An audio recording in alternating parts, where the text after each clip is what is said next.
दोस्तों, मालेगांव शहर की पावरलूम सनत को एक नई पहचान देने वाला इंसान, जिसका बचपन अपनी बीमार माँ की खिदमत में गुजरा और होश संभालते ही उसने खुद को ऐसी दुनिया में पाया जहाँ चारों तरफ पावरलूम का जाल बिछा हुआ था।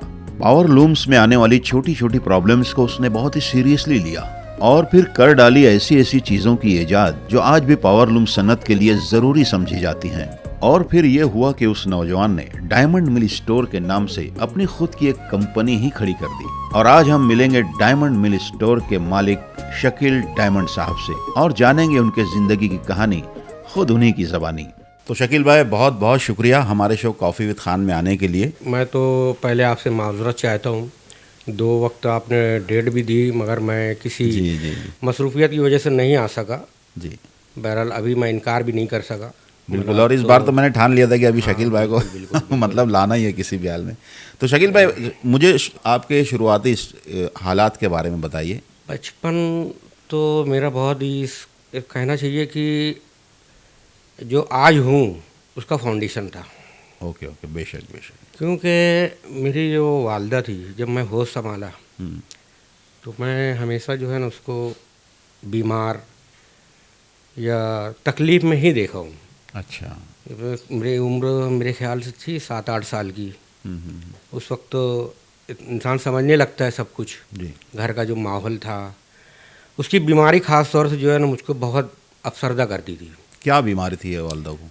बस उसको कुछ दिमागी वैसा कुछ था जो हमेशा कुछ दुखता है या कुछ होता है, हमेशा सोए रहना, ये करना। फिर उसके बाद भी वो अपनी जो घर की जिम्मेदारी है उसको निभाना, ये बहुत बड़ा उसके लिए वो था। बेशक बेशक। तो अब उस वक्त जो है हम लोग जो है ना, मेरे ख्याल से 8 भाई हैं, 2 बहन हैं। तो 5 भाइयों तक के तो हमारी कोई बहन नहीं थी। अच्छा। जैसे माँ का सहारा कौन होता है? बेटियां अक्सर होती बेटियां हैं। होती बेशक है। बिल्कुल। तो मैं तीसरे नंबर पे था। मुझको ये एहसास हुआ कि माँ का एक सहारा बनना चाहिए। कोई भी काम, जो भी घर के घरेलू काम काज, स्कूल जाता था, स्कूल से आने के बाद फिर वो थोड़ा उसके साथ लग जाता यानी था। घरेलू काम में हाथ घरेलू बटाया काम में करो। हाथ बटाना। अच्छा। तो बहुत कुछ किया हूँ मैं उसके लिए। इन्हें कभी घर में उस वक्त तो ऐसे हालात थे कि चूल्हा जलता था लकड़ी से और फूंक कर जलाना करना। तो उस वक्त मैं माँ के लग बैठता था कि माँ क्या करना है बताओ। सब ऐसी कंडीशन देख कर ना मैं हमेशा वो रहता था। और घर में अक्सर ना इसी बात पर लड़ाई भी होती थी कि जब देखो जब शकील यही करते रहता है, यही करते रहता है। अच्छा। मतलब अब जैसे वो अकेली बीमार है, वो नहीं कर सकती, नहीं कर पा रही है, तो थोड़ा सा उसकी मदद तो कोई ना कोई बेशक करेंगे। बेशक, फर्ज है हमारा ये। माँ मुझको बहुत दुआ देती थी बहुत।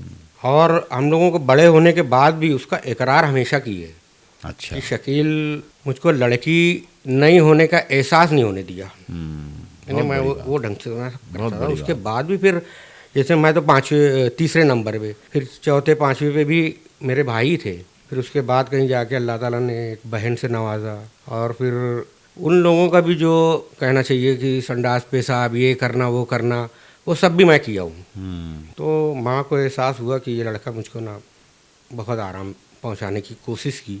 फिर धीरे धीरे धीरे धीरे बड़े होते गए, स्कूल का दौर चालू हो गया, मतलब पढ़ाई वगैरह उसमें। मगर घर के हालात सही नहीं थे। अम्मी की हालत बाद में सुधरी थी या वैसे ही रहे थे? नहीं, वो समझ के चलो जब से होश संभाले उसको होश भी नहीं देखे। और काफ़ी लंबा सा मतलब वो। और इलाज मौला जब चालू था, सब चालू था, सब करते थे। यहाँ तक कि मालेगांव का कोई मौलाना नहीं बचे थे, जैसे मौलाना सत्तार, मौलाना महफूज रहमानी, मौलाना इसरारुल हक, हर जगह मैं समझ के चलो उनके लिए दौड़ता था। और वालिद साहब थे? वालिद साहब भी बहुत, इन्हें उनके बीमारी का भी किए, मगर वो उनके कांधों पे इतने बच्चों की जिम्मेदारी, वो अलग मसला था। वो उसमें से वक्त नहीं निकाल पाते थे। काम करना बस रात दिन उनकी मजबूरी थी। ठीक। शकील भाई, चाय एक कॉफ़ी भी लेके रहो ना साथ। हाँ, धीरे धीरे समझ लो बस वक्त गुजरता गया जी। मगर उसकी बीमारी ऐसा लगता था जैसे बढ़ते जा रही। समझ लो वो अपनी पूरी ज़िंदगी जो है बीमारी में ही निकाली। मगर जब जब वो होश में रहती थी तो बहुत दुआएं भी देती थी। और खाली मुझको नहीं, सभी बच्चों को, सभी बच्चों के हक में जो है हमेशा दुआ करती रही है। और आज जो कुछ भी मैं हूँ बेशक बस उसकी दुआएं, इसमें कोई शक नहीं। हाँ, उसकी खिदमत का जब दौर ख़त्म हुआ, जैसे मैं खुद जिम्मेदार होने लग गया, पढ़ाई ख़त्म करके वालिद ने बोल दिया अब अपना लूम है, कारखाना है, उसमें अब दिलचस्पी लो, काम करो। यानी बचपन जो है माँ की मोहब्बत के साए में गुजरा। फिर बाप जब बड़ा हुआ तो बाप की मेहनत के नीचे बराबर। कि काम कैसे करना है, कितना करना है, बाप के करीबी फिर मैं बहुत रहा हूँ। दीगर जो भाई लोग थे उन लोगों वो लोग भी यानी है कुछ ना कुछ बिजनेस करते थे, साइड में दुकान थी अपने बड़े भाई की। अच्छा। मैं जो था, जो अपने घर का लूम था वो देखता था, संभालता था, लूम भी चलाता था, मुकादमी भी करता था। अच्छा। यहाँ तक सब यानी हम ही करते थे। Okay okay. और एक भाई थे अपने, तो वो भी अपने लूम में ही आ गए। बस धीरे धीरे ऐसे समझ लो वक्त गुजरता गया। मगर किसी वजह से हम लोगों को वहाँ से लूम हटाना पड़ा, तो किराए के जगह पर लूम लेकर चले गए। वहाँ से फिर कुछ साल वो किए। मगर 1994 में मेरे ख्याल से ना बहुत ज़्यादा मंदी थी। अच्छा। तो उस वक्त हम लोगों ने ये फैसला किया कि लूम वगैरह बेच कर, मार्केट के कुछ थोड़ा सा कर्जा भी हो गया था, वो सब बेच बाच के कर्ज भर दो और अब ये लूम में मत रहो। फिर कितने दिन के बाद तिजारत की तरफ आपका ध्यान गया कि जैसे लूम से जुड़े हुए थे आप लोग, लेकिन बकौल आपके कि अब लूम में भी इतना कुछ रह नहीं गया था, मतलब सबने कहा कि भाई इसको छोड़ ही दिया जाए। सही। तो फिर वो तिजारत का फैसला कैसे, क्या जहन में आया, क्या चीज़ ने आपको पहले मुतासिर किया कि ये चीज़ की शुरुआत की जाए सबसे पहले? ये तो फैसला मेरे बड़े भाई का था, जो सबसे एक नंबर भाई थे। अच्छा। मसूद भाई, वो बिजनेस में ही थे, छोटी सी शॉप लेकर वो अपना बिजनेस कर रहे थे। तो उनके दिमाग में आया कि क्यों ना ये पैराशूट डोरी का काम शुरू किया जाए, अपने घर में खुद बनाएंगे और उसको सेल भी करेंगे। ओके। वो पूरा मेरे जिम्मेदारी पे डाल दिए और सेल करने के लिए जब निकला, पहली दफ़े मुझको जो है ना वो मसूद भाई अपने भेजे मुझको इच्चल करंजी। अच्छा। कि वहाँ का मार्केट करके आओ। सब उनके पास कुछ एड्रेस वगैरह तो ये थे। माल तैयार कैसे होता था पहले ये बता माल दो। तैयार तो ये जो है ना ये भी बहुत मुश्किल काम है जी। क्योंकि ये पैराशूट डोरी का मशीन हम फ्रेश यार्न का नहीं बनाते थे। अच्छा। ये वेस्ट आता था। Okay okay okay. पूरा पूरा वेस्ट, मतलब वो 1 टन 2 टन ले लो, फिर उसको जो है मालेगांव में कुछ औरतें जो है ना इसका उसमें से निकाल कर एक एक तार निकाल कर उसको बॉबिन में चिपका कर भर कर वो हमको ला के देते थे। फिर वो उसको मशीन पे लगा कर, अच्छा, उससे फिर डोरी बनती थी। फिर उसकी कटिंग, साफ सफाई करना, फिर पैकिंग करना, 500 ग्राम का बंडल बनाकर उसको पैक करके फिर 50 किलो की एक गट्ठी बन गई, 2 गट्ठी 4 गट्ठी लेकर फिर निकलते थे हम बेचने के लिए मार्केट में। मतलब मालेगांव का मार्केट इतना वो नहीं था, तो भिवंडी तो ये कहना चाहिए कि पावर लूम के लिए जो है ना दरिया है। बिल्कुल बिल्कुल। क्योंकि वहाँ से समझ लो ऑल ओवर इंडिया में जहाँ जहाँ पावर लूम है वहाँ पर माल सप्लाई होता था। अच्छा। तो वो मार्केट था कहना चाहिए। ओके। तो वहाँ ज़्यादा सेल की। तो वो मशीन वगैरह जो थी वो कहाँ से लिए थे आपने, कितनी मशीनें ली थी? मशीन तो हम लोग लाए थे अहमदाबाद से। अच्छा। हाँ, अहमदाबाद में। कितनी मशीनें लाए थे वो? 4 मशीन से शुरुआत की है। वो कितनी लागत से मिली थी वो मशीनें? वो मशीन मेरे ख्याल से उस वक्त 8-10 हज़ार रुपये में पूरा स्टैंड मोटर समेत सब चालू हो गया था। Okay okay okay. फिर रॉ मटेरियल के लिए 25-30 हज़ार रुपये में रॉ मटेरियल लेकर आकर ऐसे स्टार्ट लिए और चलने लगा। मुझको लगा कि ये लूम से बेहतर है। अच्छा। और ये एक चीज़ ये भी लगी कि लूम में जब तक थे तो कहते हैं ना जैसे कुएं के मेंढक, बस घर से कारखाना, कारखाने से घर, बाहर की दुनिया का पता ही नहीं। हाँ, इसमें जब मैं आया तो फिर मुझको बाहर का मार्केटिंग करना, सफ़र करना, ये सब स्टार्ट हुआ। इन्हें समझ लो तिजारत में मेरा पहला कदम यहाँ से शुरू हुआ। तो जब मुझको लगा कि ये वाकई में अच्छा बिजनेस है, यानी जो अपनी मेहनत कर रहे हैं उसका लूम से बेहतर आउटपुट बेहतर था। Okay okay okay. तो दिलचस्पी और इंटरेस्ट मेरा बढ़ते गया। बराबर। तो याद है अच्छी तरह जब मैं पहली दफ़े इच्चल करंजी ना 100 किलो माल लेकर गया, तो 2 बंडल था वो मेरे ख्याल से 50-50 किलो का। अच्छा। यहाँ से मालेगांव की बस पे मैं बैठा। उस वक्त तो ज़्यादा सहूलतें नहीं थी लग्जरी वगैरह की। यहाँ से टिकट करके बस में बैठ गया। वहाँ पूना उतरना था सुबह 5 बजे। वहाँ से बस चेंज करके इच्चल करंजी जाना है। अच्छा। अब सुबह 5 बजे जब मैं उतरा तो वो डाक भी उतारा।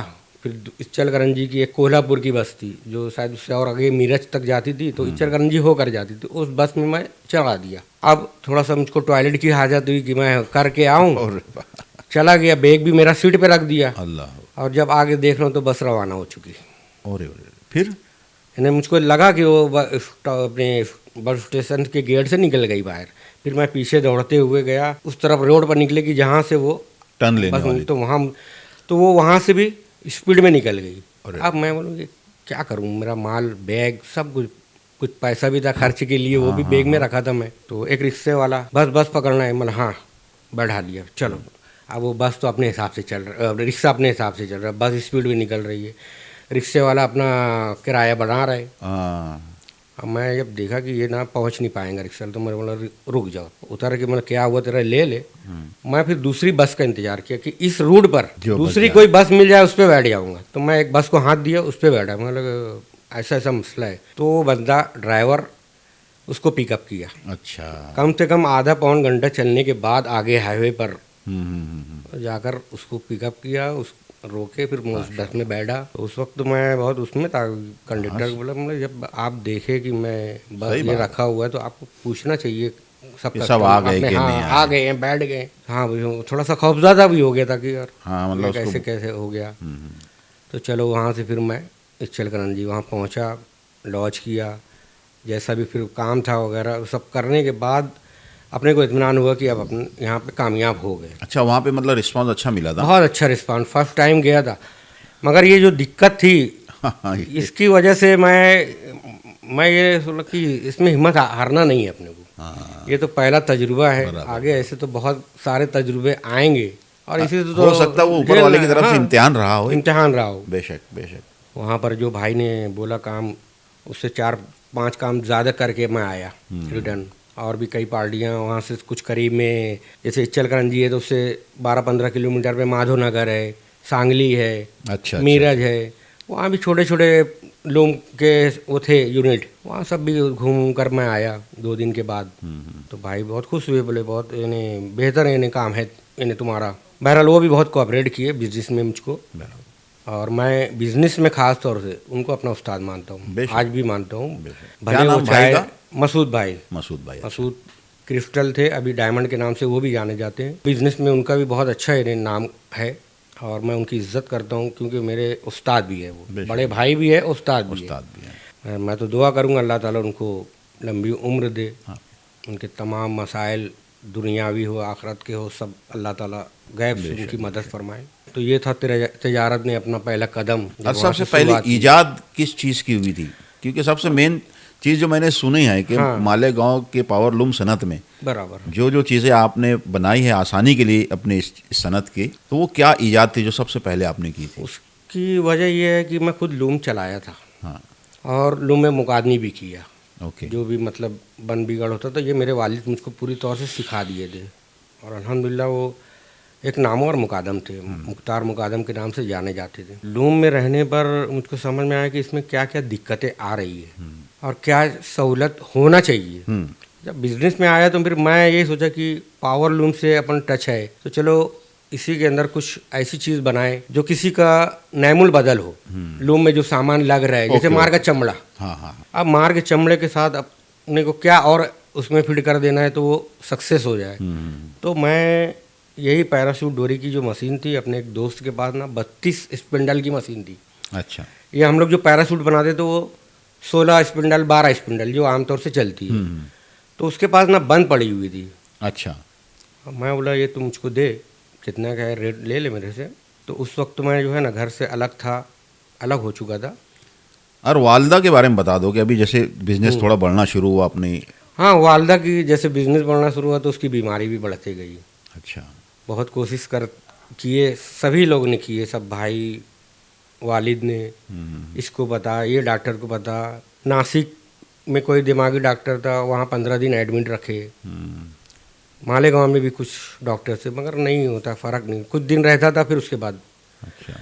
वो तो था ही, और उसके साथ ही हमको आगे बढ़ना था, क्योंकि इन सब चीज़ से लड़ने के लिए मासी इस्तेकाम भी ज़रूरी था। बेशक। क्योंकि दवाखाना और ये सब चीज़ में पैसे भी बहुत लगते थे, और हम चाहते थे कि थोड़ी सी राहत हो, माँ को और अच्छे से अच्छे हॉस्पिटल में ले जाएं और अच्छे डॉक्टर को बताएं।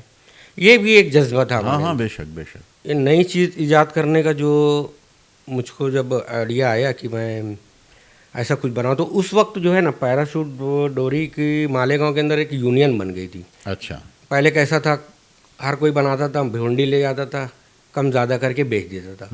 तो उस वक्त किसी ने मिलकर उसको यूनियन बना दिए कि भाई दाम एक ही रखा जाए, या तो भिवंडी के 3 पार्टी आए थे उस वक्त, कि आप लोग कहीं माल मत बेचो भिवंडी में लेकर, ये पूरा माल महीने भर में जितना भी तैयार होगा हम ले जाएंगे। अच्छा।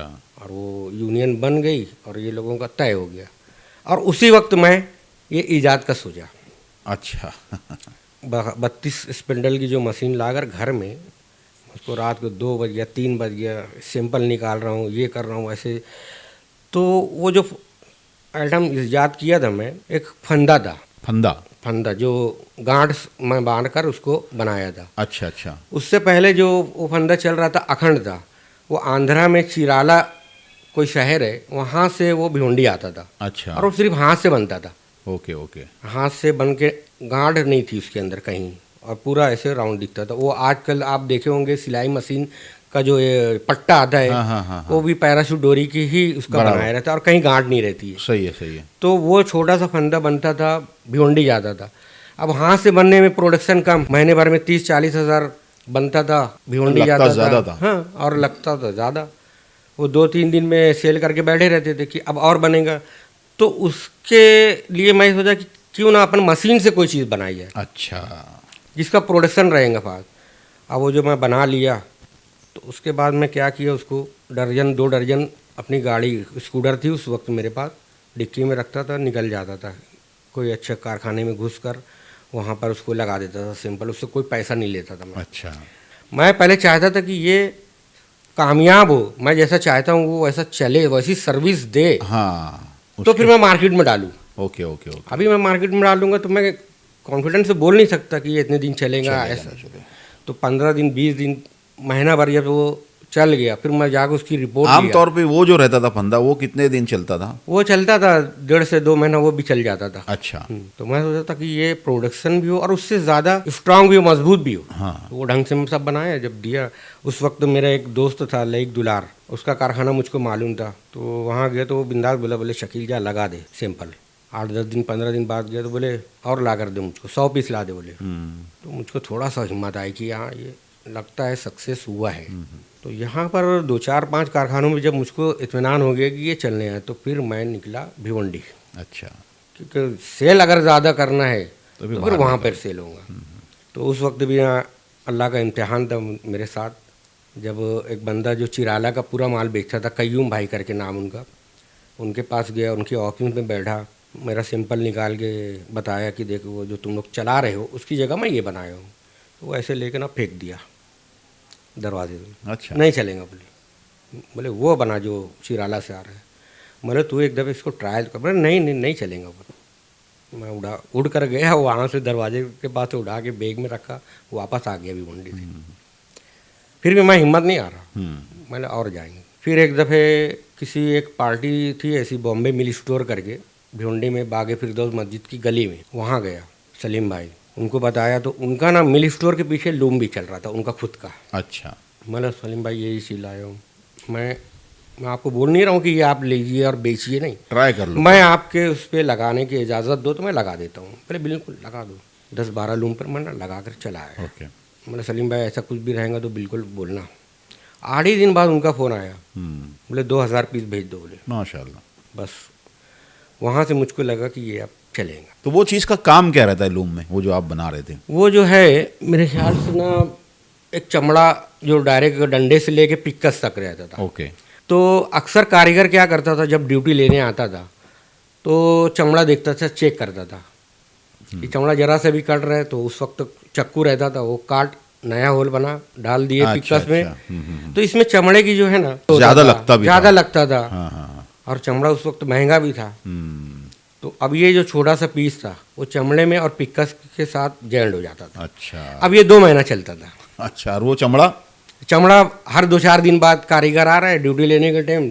ओके, यानी 15-20 दिन में खत्म हो जाता। जरा सा भी अगर लग रहा है कि कटने की शुरुआत है या कट चुका है तो काट डालता था, ताकि मेरी ड्यूटी के अंदर ढोटा ना बैठ जाए, उसको तार ना भरना पड़े।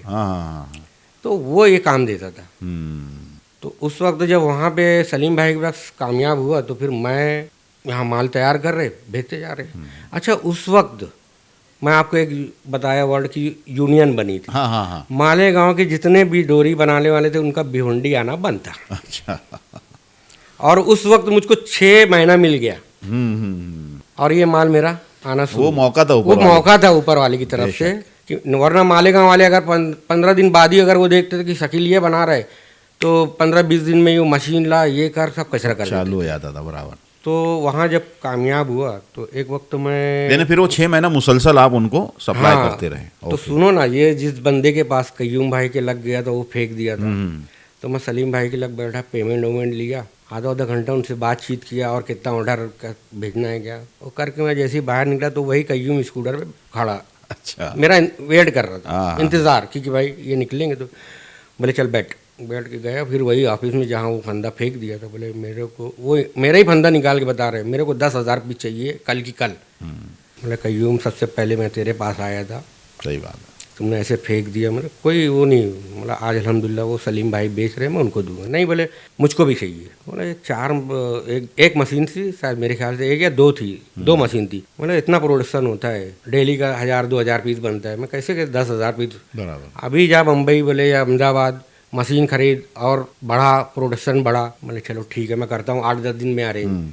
फिर अल्हम्दुलिल्लाह डेली का जो है ना 2000 पीस में बनाने लग गया माशाल्लाह। फिर मशीनें और बढ़ा ली और बढ़ाया मशीन। मेरे वहाँ घर पे नहीं जगह थी तो किसी एक दोस्त के वहाँ लगवा दिया। मतलब चलिए 13-20 के अंदर एक बराबर वो रहेगा, रोजी चालू हो जाएंगी। स्पीड में प्रोडक्शन होने लगा और मैं माल सप्लाई। तो ये ऐसा मशीन पे तो तैयार हो जाता मगर उसकी कटिंग, उसके गांड मारना, उसको जलाना, उसका मुंह नायलॉन रहता था, वो जला उला के फिर पैकिंग करना, स्टिकर लगाना डायमंड ब्रांड में। उसी वक्त एक नाम सोच लिया था कि ये डायमंड नाम से अपने को बेचना है। Okay okay okay. ताकि कोई प्रोडक्ट अगर अच्छा है तो नाम भी होना चाहिए, नाम भी होना चाहिए बेशक। वो नाम से मांगना चाहिए। जब 4-6 महीना हो गया यूनियन टूटी। अच्छा। तो मुझको मालूम था ये ज़्यादा दिन चलने वाला नहीं, क्योंकि मालेगांव में कोई यूनियन सक्सेस नहीं होती है, बस 2-4 महीने की उसकी लाइफ है। सही बात। और मैं भी समझ लिया था कि मैं जो ईजाद किया हूँ उसकी भी लाइफ 2-4-6 महीने है। हाँ सही। जिस दिन मालेगांव वाले की नज़र पड़ी वो कचरा कर देंगे। बराबर। उस वक्त अकरम भाई मैं 3 रुपये की एक लागत से बनाता था, 10 रुपये में एक बेचता था मैं। अब मालेगांव के जब यूनियन टूटने के बाद एक बंदा वहाँ पहुँचा, देखा कि ये ऐसा ऐसा माल शकील भेज रहा है और बहुत धूम से चल रहा है। आया, सब डोरी वालों को बता दिया, तुम लोग क्या लगे इसके अंदर, शकील के देखो ऐसा वैसा। अरे बाप, उसी दिन कोई अहमदाबाद निकला, कोई बम्बई निकला, वो मशीन लाए और यकीन मानो 1 ही महीने के अंदर वो फंदा 2 रुपये तक बिका है। अल्लाह। 2 रुपये तक। मैं गांठ वाले से स्टार्ट तो किया, फिर मैं जब देखा कि मालेगांव वाले इसके अंदर इंटरेस्ट ले रहे तो फिर मैं जो है ना अपडेट करने लगा। अच्छा। वो गांठ की जगह क्या किया, मोल्डिंग करके डोरी के अंदर वो एक टोपी नुमा कैप बनाकर मोल्डिंग करवा कर वो चालू कर दिया। मतलब गांठ वाले को हटाओ आप इससे, तो वो डायरेक्ट पिक्कस में डालते थे, खींच देते थे, बराबर चालू। अब उसमें खर्चा लोग करने लगे, डाई बनाओ, शकील ऐसा किया है अब ये बनाओ। अच्छा। फिर मैं क्या करता था, महीने 1.5 महीने के बाद वो डाई चेंज कर दिया। अच्छा। उसमें और हिकमत लगाया कि इसको जो है ना ये 1 दफ़े इस्तेमाल होने वाला है, इसको 2 दफ़े इस्तेमाल होने वाला बनाओ। वो चीज़ किया। फिर लोगों ने वो डाई को कैंसिल की, नई डाई बना, सबको खर्चे में लगा दिया था मैं। अच्छा। और अल्हम्दुलिल्लाह जब तक मैं कमाते ही जा रहा था, ये बना वो बना। अपडेट किसी भी चीज़ में बहुत ज़रूरी है। बेशक, बिल्कुल बिल्कुल। आज तुम मोबाइल देख लो ना, कोई एक मोबाइल तुम महीने भर ज़्यादा चला नहीं, उससे अपडेट वर्जन हो जाता है, फिर लोग बोलते हैं नहीं अब ये छोड़ो ये लो। बिल्कुल बिल्कुल। तो ऐसी मेरी भी सोच थी, बहुत अच्छी। तो चेंज करते करते करते फिर एक दफ़े वो जो है ना एकदम ख़त्म हो चुका, वो चीज़ ही ख़त्म हो वो गई। ख़त्म हुई। फिर मैं मार पट्टा आता था भिवंडी से, हाँ। जो चमड़े के मार का चमड़ा बोलते थे। मार का पट्टा वो नायलॉन का बना रहता था। हाँ। वो आना शुरू हुआ, मैं वो लाकर बेचना शुरू किया। ट्रेडिंग मैन्युफैक्चरिंग तो ख़त्म हो गई अपनी। तो फिर उस चीज़ की जगह और क्या इस्तेमाल होने लगा फिर लूम में? वो नायलॉन का पट्टा। अच्छा। वही वो भिवंडी से 1-2 पार्टी बनाने लगी, वो अच्छा बहुत तेज़ी से सेल होने लगा। यानी चमड़े से सस्ता, और उससे भी सस्ता था आपकी डोरी से भी? नहीं सस्ता नहीं था। अच्छा। मगर वो कचरा कर देगा ना, जब जैसे कोई चीज़ रेट कम करेंगे तो जाहिर सी क्वालिटी को ख़राब करके करेंगे ना, तो फिर वो ज़्यादा चलना नहीं लगे, वो 2-4-5 दिन में टूटना शुरू हो गया। मैं अगर अपना रेट कायम रखूँ तो मुझसे लेंगे नहीं कोई। तो ये वजह से वो ख़त्म होते गया। अगर उसके अंदर लोग वो करते कि नहीं शकील 10 का बेच रहा, हम 12 के बेचेंगे और उससे बेहतर बनाएंगे, तो आज कायम रहता। मगर मालेगांव की तो एक आदत है, बहुत कैसे साल वाला मामला रहता अपने गांव में। तो जब वो पट्टा शुरू हुआ तो मैं वो लाकर बेचना शुरू किया। अब वो होता था मैन्युफैक्चरिंग भिवंडी में। अच्छा। तो फिर मैं उनको आइडिया दिया कि इसी पट्टे में कोई एक छोटा आइटम बनाओ, मार पट्टी छोटी सी, वो ईजाद किया।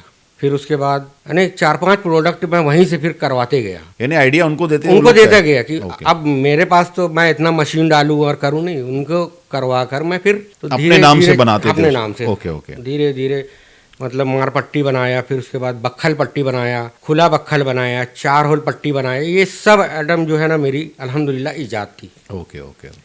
और वो भी इतना कामयाब हुआ कि श्री मालेगांव नहीं पूरे इंडिया में जाने लग गया वो। अच्छा, वहाँ से भी और मालेगांव से भी। बहुत अच्छा। तो अल्लाह ताला ने फिर उसमें भी मुझको कामयाब किया था।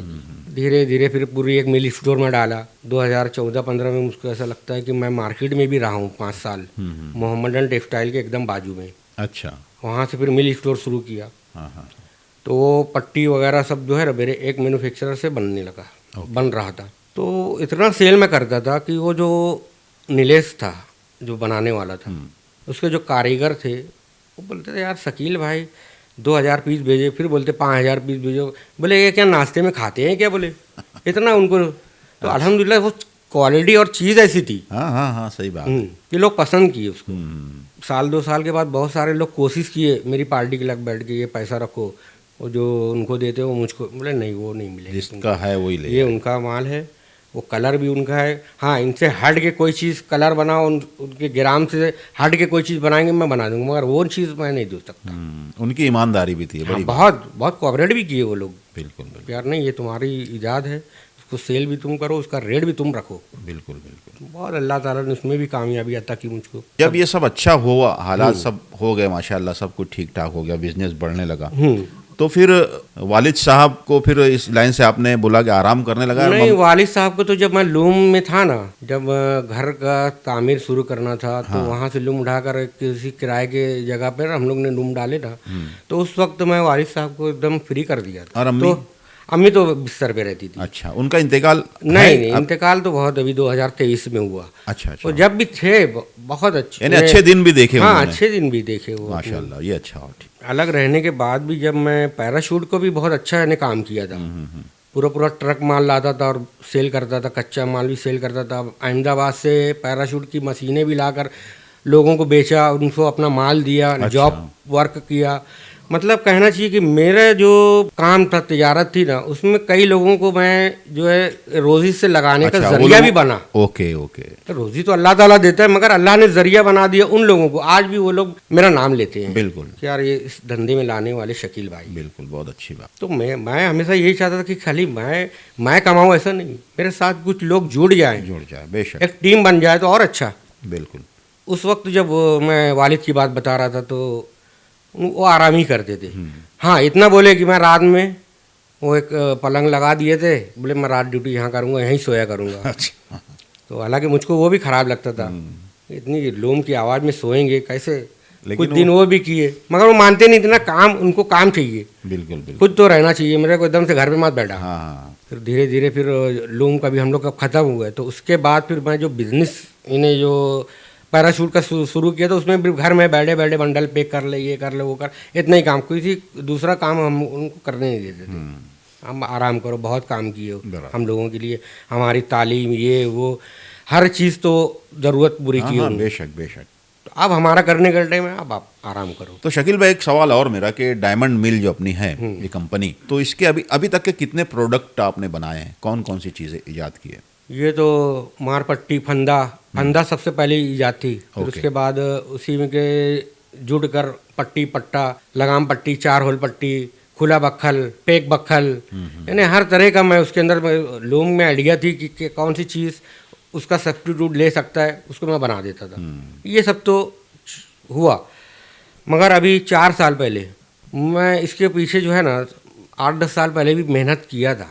किस काउंटिंग मीटर। अच्छा। ये पावर लूम, हर एक लूम पर 1 मीटर लगा दो, ताकि जो कारीगर पीली डोरी लगाकर उसको मोच के और अपना रात दिन कितना मीटर चलता है उससे मोचते थे।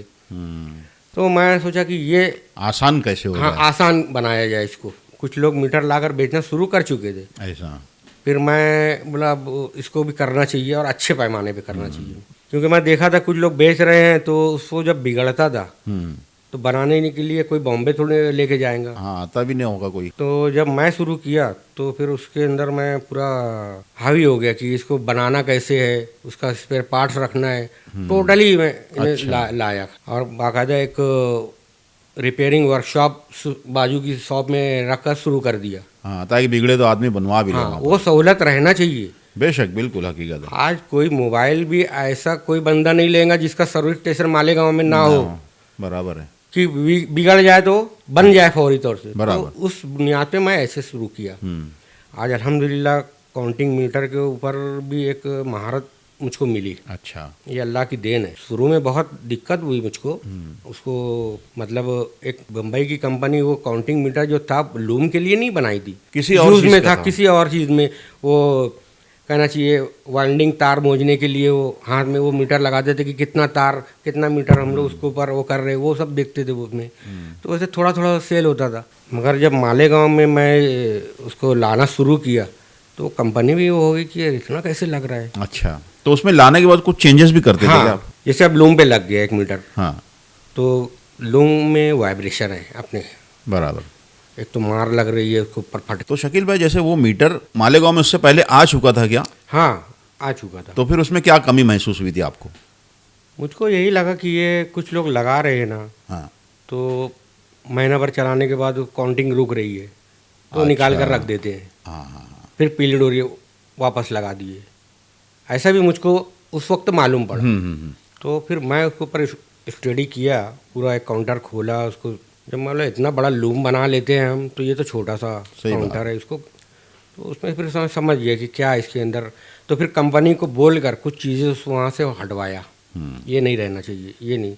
और कंपनी वाले भी नहीं, कोऑपरेट बहुत अच्छा किए कि आप जैसा बोलो शकील भाई हम उसको करते हैं, मगर आप करिए सेल। मतलब सेल करने के लिए तो मैं उसको करवा रहा हूँ। बिल्कुल। और एक वक्त ऐसा आया कि फिर जहाँ पे मीटर नहीं लगे हैं, कारीगर लूम नहीं चला रहे हैं कि मीटर लगाओ तो हम चलाएंगे। अच्छा। तो फिर कई ऐसे कारखानेदारों को मैं देखा कि वो आए बस 1 घंटे में लगाओ बोले मीटर। अच्छा, कारीगर चलाने का नहीं बोल रहे, बोला लग जाएंगे।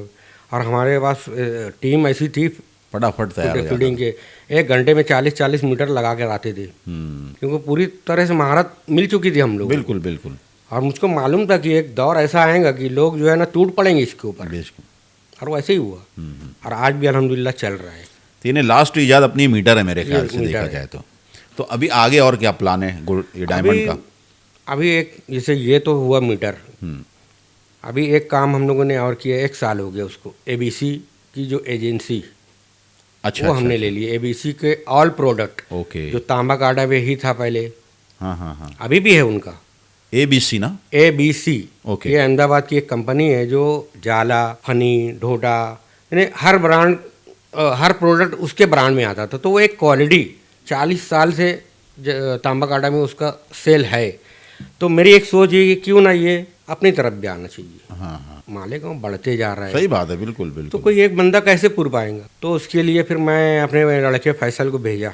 1 साल पहले दिसंबर ही था। वो भी कॉन्फिडेंस से गया, बोले अब्बू क्या होगा, नहीं बोलेंगे सिर्फ, हाँ सही बात है, या हाँ बोलेंगे। मैंने हाँ बेटा जब बात कर, कोशिश कर। फिर मैं है बैठा यहाँ गया और अल्हम्दुलिल्लाह कामयाब होकर आया। मतलब बेटा first impression is last impression. वो अगर बोलेंगे कि आप अभी कितना ऑर्डर दे रहे हो, तो एकदम बिला झिझक बोलना 50 पेटी जाला चाहिए मुझको अभी, जबकि 50-60 पेटी साल भर में बेचता है तांबा काटा वाला। बराबर। तो वो बंदे ने हमारा इंटरेस्ट देखकर हमको वो दिया, मगर बोले मैं अभी 2-4-6 महीना आप लोग बिना उसके चलाओ, मतलब मैं सर्टिफिकेट नहीं दूंगा अभी।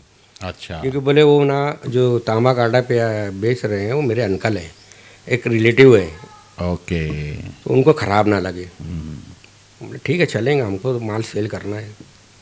और वो 6 महीने में जब हम उनको सेल बताया तो धीरे धीरे धीरे धीरे बोले, वो एक चीज़ ये भी बोले थे, बोले देखो अंकल आज हैं, कल हो सकता है इंटरेस्ट उनका ऐसे भी थोड़ा कम हो रहा है एकदम ही, क्यों उनके जो 2 बच्चे हैं ना बाहर हैं यूएस में। अच्छा अच्छा अच्छा, तो संभालने वाला है, बिजनेस कोई है नहीं देखने वाला। हाँ, तो वो भी बंदा समझ गया था कि आगे अगर वो चले गए या नहीं रहे तो मेरा तो प्रोडक्ट वहाँ सेल होना बंद हो जाएगा। तो क्यों ना मैं पहले से सब्स्टिट्यूट तैयार तलाश कर लूँ। तो उनको हम मिल गए। ओके। और साल भर हो चुका है अल्हम्दुलिल्लाह, पूरा प्रोडक्ट उनका हम सेल कर रहे हैं, सिर्फ जाला नहीं, हर चीज़। अच्छा, डायमंड में मैं बहुत सारी चीज़, यानी ऐसा नहीं है कि मैं हर चीज़ बनाऊं। कोई अच्छा मैन्युफैक्चरर है, उसको हम दे देते थे हमारा नाम लगाकर ये दो। अच्छा। तो ऐसे मिल स्टोर में मेरे कई प्रोडक्ट जो है ना डायमंड ब्रांड से ही चलते हैं। जाला भी उसके अंदर डायमंड ब्रांड का जाला भी हमारा चल रहा है, जो हमारे वालिद साहब के टाइम से था वो। मेरे बड़े भाई भी करते थे, हम सब घर में पैकिंग वगैरह सब हम लोग करते थे। तो वो जाले को भी मैं डायमंड नाम से चालू रखा हूँ। और फिर ये लेकर आ गया ABC। तो बहुत सारे लोग यही बोले यार शकील भाई ये काम तो बहुत पहले करना चाहिए था। तो आज अल्हम्दुलिल्लाह उनसे ज़्यादा सेल है हमारा। साल भर से ज़्यादा साल भर हो गया। सर्टिफिकेट दिए कि नहीं फिर अभी? हाँ, तो सुनो ना, साल 6 महीना तो हो गया था। फिर मैं उनको कॉल किया कि करेंगे ना, देखेंगे, करते हैं। अच्छा। उनको ना डर उनका ही था कि कहीं वो नाराज़ ना हो जाए। हालांकि वो अभी तक वो यही बोल रहे हैं कि वो मैं नहीं दे रहा हूँ, वो भिवंडी से ला रहे होंगे, फलाना से ला रहे होंगे। अच्छा। एक्सेप्ट नहीं करे वो अंकल को, ये अभी इसके जरिए शायद मालूम शायद मालूम पड़ जाए। तो दिसंबर जब पूरा हुआ, 22 दिसंबर को स्टार्ट किए थे, फिर 22 दिसंबर को हम बाप बेटे दोनों गए। मैं बोला कि अब साल भर हो गया, आप बोले थे कि साल भर रुकिए। मैं तो फिर उन लोगों ने सर्टिफिकेट हमको दिया बाकायदा।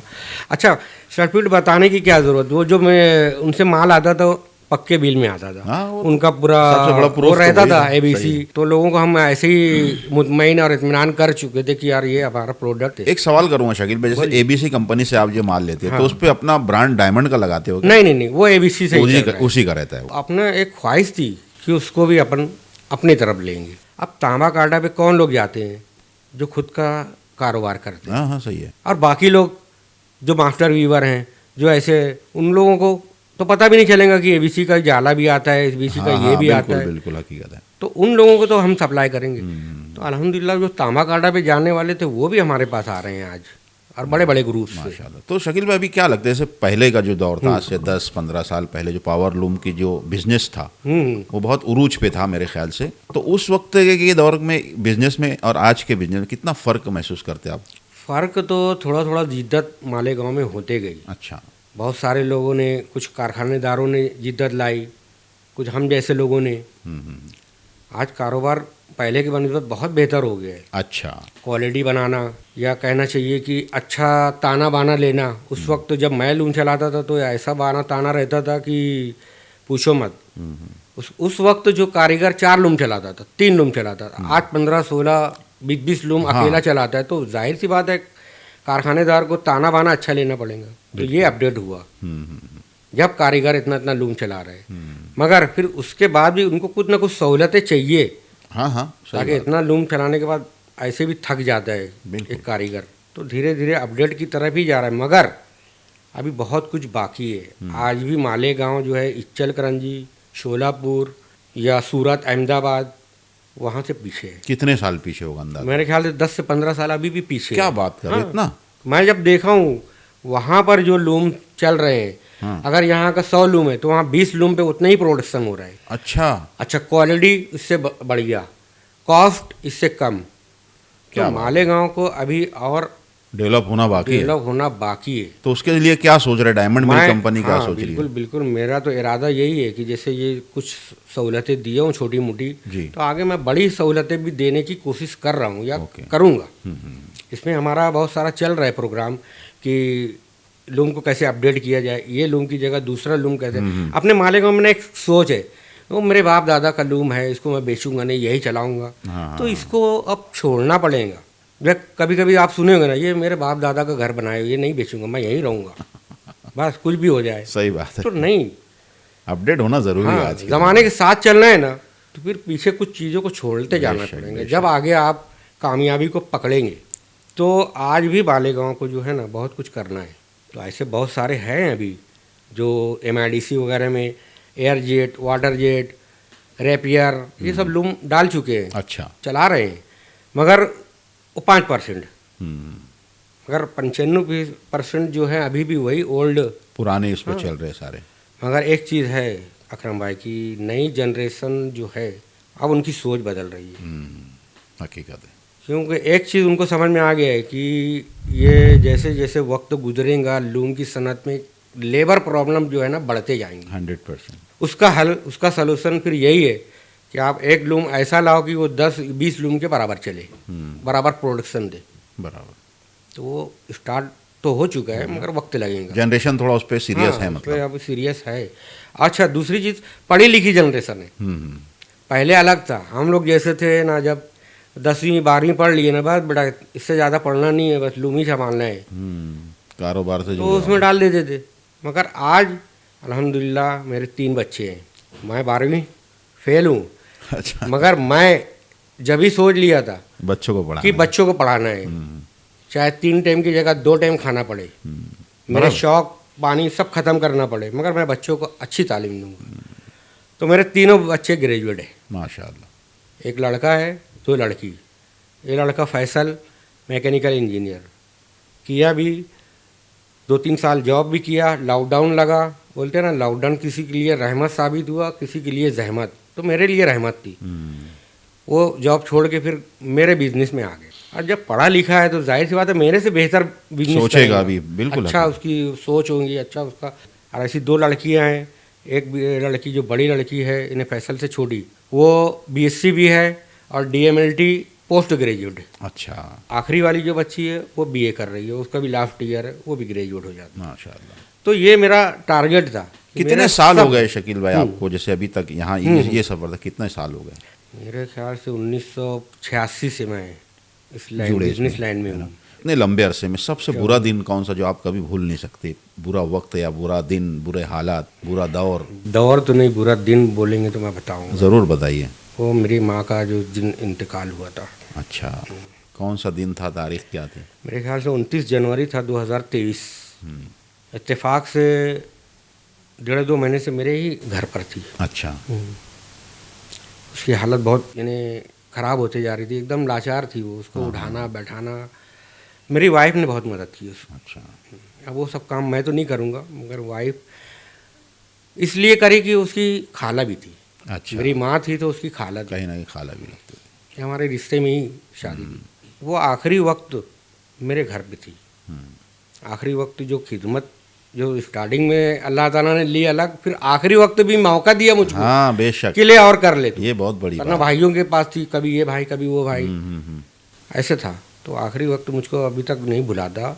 मैं ना भिवंडी गया था बुध और जुमरात। अच्छा। 2 दिन मेरा काम था वहाँ, और जुमरात के रात में ही मेरी अम्मा की तबीयत बिगड़ रही थी। मुझको ऑनलाइन में बीवी ना बात करवाई कि देखो अभी बात, मेरी अम्मा भी देखी, बात की, बोली। और जब जुमा के दिन सुबह आया, तब जुमा के दिन फिर सो नहीं पाता आदमी। जुमा का दिन नमाज पढ़ना, ये करना, मतलब अब रात में ही नींद पूरी करेंगे। तो मेरा अलग रूम था, माँ का अलग रूम। तो उस वक्त ना मैं रूम में नहीं सूंगा, हॉल में सूंगा मैं। अच्छा। मुझको लग रहा है अम्मा की इतना सांस कुछ ज़्यादा ही वो हो रही है, मुझको नींद नहीं आएंगी, मतलब ऐसे में। तो मैं रात भर समझ के चलो देख रहा हूँ, आ रहा हूँ, जरा सी सांस उसकी बंद होती थी फिर चला जाता था, क्या हुआ पूछ रहा, बोल रहा हूँ। तो पूरी रात समझ के चलो मैं ना सो नहीं पाया, मतलब सो नहीं पाया था। खाली उसको देख रहा था, अम्मा क्या हुआ, क्या कुछ लग रहा है, कुछ बोल। अच्छा, कुछ बातें की मेरे से उस रात। अच्छा। वो मैं नहीं भूलूंगा ऐसा। और मैं वो किसी से शेयर भी नहीं करूँगा वो बातें। खैर दुआएं तो बहुत दी उस रात में। सुबह फिर ना मेरे ख्याल से फजर बाद उसको थोड़ी सी नींद लगी, वो जाग ही रही थी रात भर वो भी। अच्छा। क्योंकि सांस उसकी चल नहीं रही थी। हाँ, उनको जो भी तकलीफ क्या थी वो तो कभी बता भी नहीं पाती थी वो बेचारी। तो फजर बाद थोड़ा उसको भी नींद लगी, मैं भी थोड़ा सा 1 घंटा सोया हूँ, 1-1.5 घंटा। फिर मैं उठकर, शनिचर का दिन था, शनिचर के मुझको वसूली करना जाना था, सब मैं थैली वैली गाड़ी में टांगा, मुशारत तक चौक तक पहुँचाऊँगा। कहाँ से? खलील हाई स्कूल से। मेरी लड़की का फ़ोन आ गया कि अब्बू जल्दी आओ, अम्मा बिल्कुल हरकत नहीं कर रही है वापस। तो जब देखा तो उसकी एकदम समझ के चलो रूह निकल रही थी। अच्छा। मैं दौड़ने की कोशिश की कि डॉक्टर किसी को लाऊं, तो बोले मत जाओ, कोई मतलब नहीं, मेरी वाइफ बोली। तो फिर वहाँ बैठ गया थोड़ी देर, मगर उसके बाद भी मुझको ना यकीन ही नहीं हो रहा था कि मेरी माँ नहीं है इस दुनिया में। तो फिर डॉक्टर को ला के उसको चेकअप कराया। तो उस वक्त कुछ लम्हे के लिए ना ऐसा लगा मेरा जिस्म और वो सब खाली हो गया, ऐसा कुछ निकल के चला गया है। सही बात है। वालिद का इंतकाल 10 साल पहले हो चुका था, मगर माँ का साया था हम लोगों के ऊपर। और बोलते हैं ना, जिसके ऊपर माँ का साया हो, माँ की दुआएं हो, तो दुनिया की हर जंग लड़ लेता है और जीत जाता है। सही है, बेशक। मगर उस वक्त मुझको ऐसा लगा कि अब मेरा कोई नहीं है, हार गया एकदम से। अब शायद मैं कुछ कर पाऊँ नहीं कर पाऊँ। बहुत बहुत ज़्यादा अपसेट था उस दिन में, मगर अल्लाह के फैसले को कबूल नहीं, करना मेरे भी लिए ईमान बहुत की बहुत वो है। बड़ी बात है ना शकील भाई कि आपके सामने उनका दम निकला, हाँ। आपसे बातें की आखिरी आखिरी वक्त में। बस ये बहुत बड़ी ये सिर्फ बात अल्लाह थी। की तरफ से था। बेशक बेशक। और अल्लाह ने कितनी बोला- दुआएं दी होगी उन्होंने आखिरी वक्त में। बस। वो तो मैं तो आज जो भी कोई बोलता है ना, बहुत सारे टेक्सटाइल वाले ना बोलते हैं, शकील भाई यार हम लोग 20 साल से मिल स्टोर टेक्सटाइल की लाइन में इतनी तरक्की नहीं की है। तो बोले ये सब मेरे माँ बाप की दुआ है, मेरी माँ नहीं, वालिद की भी। बेशक बेशक। और माँ बाप कभी औलाद का बुरा नहीं कभी चाहते, भी नहीं। चाहे कितनी भी नालायक औलाद की ना हो, बेशक। हमेशा दुआ देती है। तो वो दिन जो था ना मेरे लिए, हाँ। फिर ऐसे सफ़र वगैरह में तो भी बहुत सारे ऐसे आए मेरे साथ हादसे, और वो अच्छा। उससे भी अल्लाह ताला ने गुजारा। और एक सबसे बड़ी बात, मैं इतना सफ़र किया हूँ, आज तक एक खराश नहीं आई है मुझको।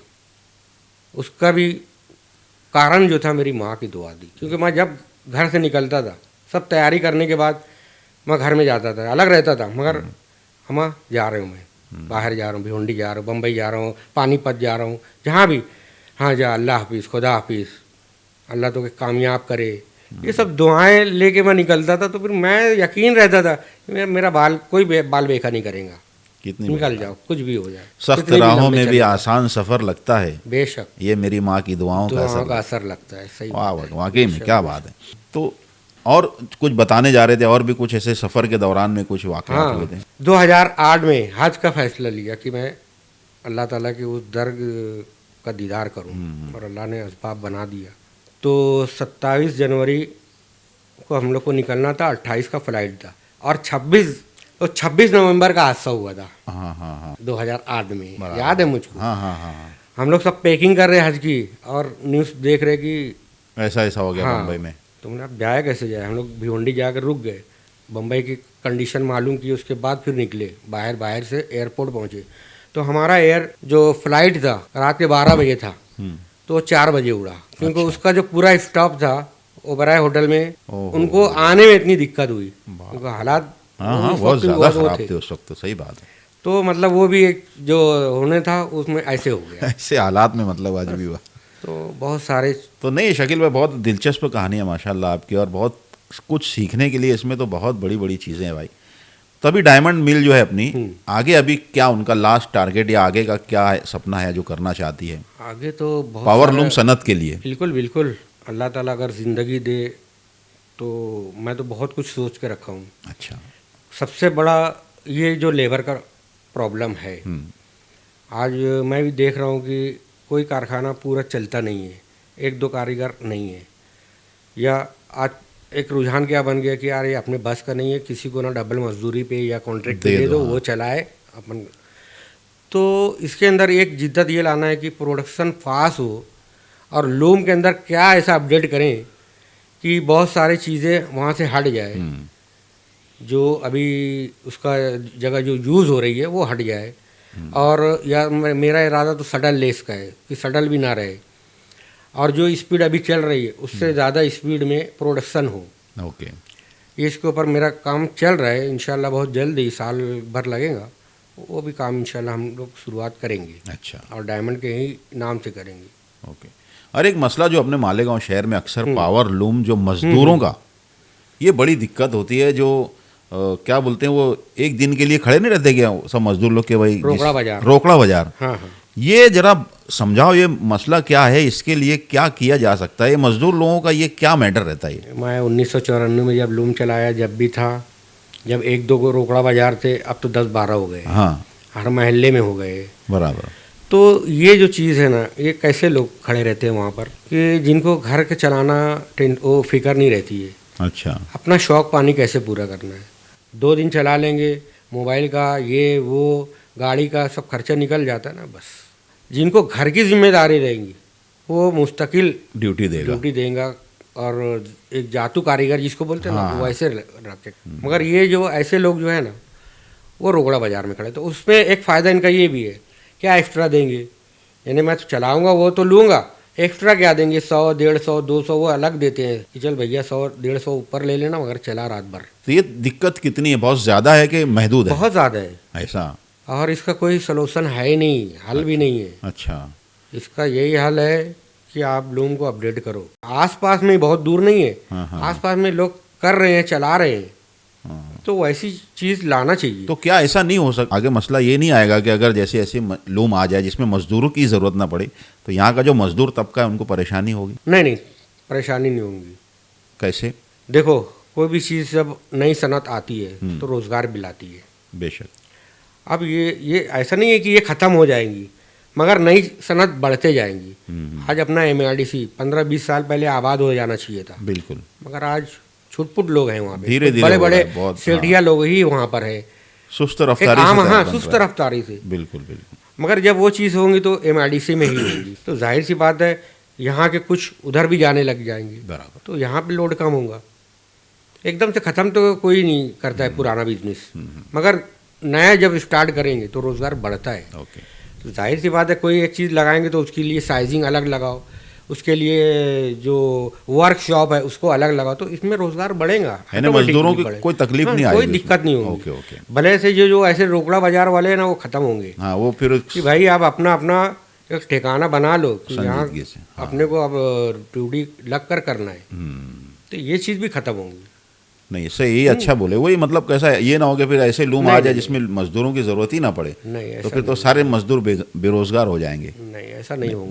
शकील भाई, जैसे कि दुनिया का उसूल है, उसूल ही कहूँगा मैं इसको, बराबर। या फितरत है दुनिया की, कि जब आदमी कामयाब होता है, तरक्की की तरफ बढ़ता है, कामयाब होता जाता है, हाँ। या कामयाबियों के जीने तय करता हुआ ऊपर जाता है, तो बहुत सारे हसद करने वाले लोग भी पैदा हो जाते हैं। बेशक। तो कभी ऐसा इत्तेफाक हुआ आपके साथ में? इत्तेफाक तो हमेशा होता रहा है, जब मैं कोई चीज़ ईजाद किया हूँ, जब भी देखा हूँ। मगर एक तकलीफ़ ये होती है कि खैर गैर तो करते हैं, जब अपने भी करने लग जाते हैं ना, तो उस वक्त तो दिक्कत होती है, तो तकलीफ़ होती है। उस वक्त फिर फैसला लेना मुश्किल हो जाता है कि क्या किया जाए, उनसे लड़ा जाए, उनसे कंपटीशन किया जाए। यानी खाली हसद नहीं करते हैं, वो हमारे मुकाबले में आकर तोड़ने की भी कोशिश करते हैं, और वो कोई गैर नहीं रहते हैं, अपने रहते हैं ना, तो बड़ा दुख होता है अकरम भाई। ऐसा नहीं होना चाहिए। बेशक नहीं होना। रोज़ी सिर्फ अल्लाह ताला देता है, वो उसकी तकसीम है। मुझे क्या लगता है ना शकील भाई, इस मामले में ऐसे लोगों के ऊपर हैरत होती है, अफसोस होता है कि जब अल्लाह ताला सामने वाले को देना चाह रहा है, बेशक, तो तुम क्यों उसमें रुकावट डाल रहे हो, मतलब उसके खिलाफ तुम जा रहे हो। नहीं तो उनका तवक्कल जो है ना अल्लाह पे कमज़ोर रहता है। वो ये सोचते हैं कि मैं कुछ ऐसा करूं तो मुझको मिले, वहाँ वैसा करूं, तो किसी का तकरीब करके तुम मत करो, अपनी तामीर में लगो ना। सही बात। बेशक अल्लाह ताला एक वक्त आता है कि उसमें ही फिर देता है, किसी को तोड़ के खुद बनने की कोशिश मत करो। हाँ, सही है। अपना वक्त हमेशा ना अपनी तामीर में लगाना चाहिए, किसी की तकरीब में नहीं। मैं अपने लड़के को भी यही सिखाया हूँ, बेटा अपनी नज़र सिर्फ आगे रहना चाहिए, पीछे नहीं। पीछे बहुत सारे लोग बोलने वाले होंगे, तेरे अब्बा तो ऐसे, तेरे अब्बा तो वैसे, नहीं सुनने का। अपने आगे अपना जो टारगेट है, अपनी नज़र उस पर रहना चाहिए, अपना फोकस उस पर। इसी के ऊपर हमारे मालेगांव के एक शायर है, उन्होंने कहा था कि नए परिंदे जब ऊंची उड़ान भरते हैं, हाँ, तो कुछ पुराने हवाओं के कान भरते हैं। वाह। तो वही बात है कि जहाँ किसी को देखते कि कुछ आगे बढ़ रहा है, तो उसको कैसे खींचा जाए, कैसे नीचे लाया जाए। सही बात है। लेकिन खैर आदमी का इरादे अटल हो तो अल्लाह ताला पूरा साथ देता है, वो है साथ में। बेशक। तो कोई डर नहीं, कोई डर की बात नहीं है। बहुत इतना यकीन रहना चाहिए कि इज्जत और रोज़ी सिर्फ उसी के हाथ, जिंदगी और मौत वो सब उसके हाथ में।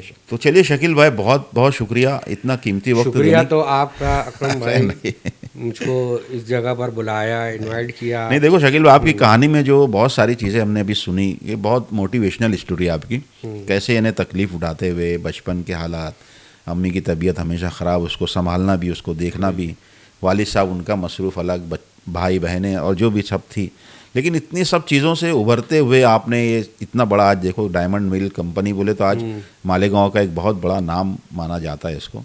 इसलिए वाकई में आपकी मेहनतों का हासिल है और उसके अलावा आपकी वालदा की दुआओं का वालदा सब की हासिल है और देखा जाए तो। और ऐसे बहुत सारे लोगों की दुआएं जिन जिन लोगों को मैंने बेशक उनकी रोज़ी का ज़रिया बना, बेशक। तो वो लोग भी दुआएं देते हैं मुझको हाँ कि देते हाँ, रहेंगे इंशाअल्लाह, ता इंशाअल्लाह क़यामत जब चलता तक रहेगा वो। उनका बेशक, रोज़ी चलते रहेंगी, जब तक मेरे बहुत बहुत दुआ अच्छा। काम आते रहेंगी। बहरहाल शकील भाई हम दुआ करेंगे यार, ये इतना अच्छा सफ़र आपका चल रहा, अल्लाह इसको और आगे मज़ीद कामयाबियाँ तरक्कियाँ अता करे। और डायमंड मिल जो है आज जहाँ जहाँ पूरे हिंदुस्तान में जहाँ जहाँ पावरलूम सनत है वहाँ तक उसका नाम जाए, हम तो यही दुआ करेंगे। बिल्कुल और बिल्कुल। आज के लिए मैं चाहूँगा कि काफ़ी अच्छी तफसीली गुफ्तगू हुई और हमारे नाजरीन के लिए भी काफ़ी कुछ इसमें सीखने के लिए है। बिल्कुल तो नाज़रीन आपने देखा हमारे शकील भाई यानी कि शकील डायमंड के नाम से जो आज मशहूर हैं, आज माशाल्लाह उनकी डायमंड मिल कंपनी जो है एक काफ़ी तरक्की की तरफ गामज़न है और मुसलसल तरक्की की तरफ बढ़ रही है। तो आप लोग भी दुआ कीजिए और आप लोग भी इसी तरह से मेहनत करिए, यकीनन एक वक्त आएगा जब आप भी अपना नाम आसमान की बुलंदियों पर देखेंगे। तो दोस्तों आज के लिए बस इतना ही, अगली वीडियो में फिर मिलते हैं किसी और शख्सियत के साथ। तब तक के लिए अपने भाई अकरम ख़ान को इजाज़त दीजिए। अल्लाह हाफिज़, फिर मिलते हैं वापस।